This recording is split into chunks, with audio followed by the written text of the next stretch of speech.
ராதே கிருஷ்ணா. தென்னாங்கூர் க்ஷேத்திரம், நிறைஞ்ச ஆருத்ரா பௌர்ணமி, குருநாதர் ஞானானந்தகிரி சுவாமிகளுடைய குரு மகாபூஜை ஸ்ரீமடத்தில் மிக விமர்சையா நாம சங்கீர்த்தனத்தோட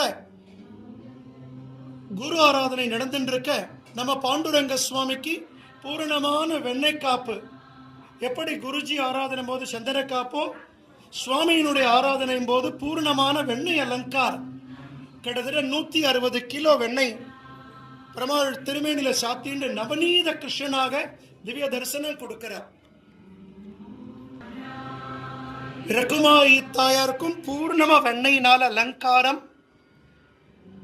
நிறைஞ்ச மார்கழி மாதம் ஸ்ரீவில்லிபுத்தூர் ஆண்டாள் போல தாயாருடைய திவ்ய தரிசனம். இன்று ஆருத்ரா தரிசனத்துக்கு குருஜி பாண்டுரங்கனும் ருக்மணியும் எழுந்தருளி கர்ப்ப கிரகத்தில் திவ்ய தம்பதிகளாக ரகுமாயி சமேத பாண்டுரங்க சுவாமியினுடைய இந்த வெண்ணெய்க்காப்பு அலங்காரம் வருஷத்துக்கு ஒரு முறை மட்டுமே தரிசிக்கக்கூடிய இந்த வெண்ணெய்க்காப்பு அலங்காரத்தை இன்றும் நாளையும் நாம் சேவிக்கலாம். ராதே கிருஷ்ணா, ராதே கிருஷ்ணா. ஜாய் குருஜி.